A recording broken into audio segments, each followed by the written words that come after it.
All right, y'all, let's do the sculpting nail set. So for this sculpting nail set, I did do my prep and applying the forms off camera. And your prep is just like as if you were doing a set with tips. You want to remove the shine from the nail. You want to apply the dehydrator and apply the primer. And then put the nail form on. Some people put the nail form on, then apply the primer, then they apply the dehydrator. If it work for you, hey, do your thing. Cause you know my saying, what you eat don't make me shit. So I go in, and once all of that is done, then I go in and I take a thin layer of acrylic and I mold it to the desired length, and I also shape it into the shape that the client wants. This client was getting almonds, so as you can see, I rounded them, um, rounded the tips. Although these are not tips, but I use it as my tip guide, and I rounded it. And anytime I do acrylic, a sculpted set, that's what I do. I am going to mold that acrylic into the shape that the client is wanting: stiletto, coffin, square, whatever shape it is.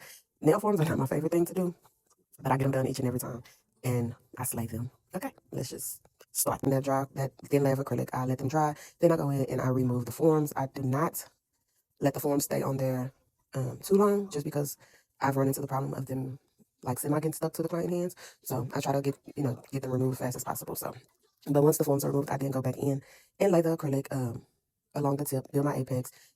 Use as many beads as you need. Everybody want to do, oh, I do this one bead method. Oh, I do this two bead method. Oh, you're only supposed to be using it. It is not a nail handbook, a nail tech handbook that say if you use more than 3 beads that you're going to be smitten. Use as many beads as you need to get the structure of that nail done, okay? To your liking. Now, don't bulk it up to where you got to spend most of your time filing it down. Do what makes you feel comfortable. Does using less beads help speed up the application process? Yes, it does. If you're working on your time, then yes, you want to kind of learn the method of 1 bead, 2 bead. However, even though you lay that 1 bead, sometimes that 1 bead don't be enough. Some people like their nails on the thicker side, so that's just what it is. But this is me finishing up laying the acrylic. Some of my forms didn't do right on the side, so I had to go fill them in. But yeah, that is how you would want to do. Well, that's how I do my sculpted set. If you think that'll work better for you, try it out. But this is how the nails turned out, and I hope y'all enjoy. Y'all have a good day.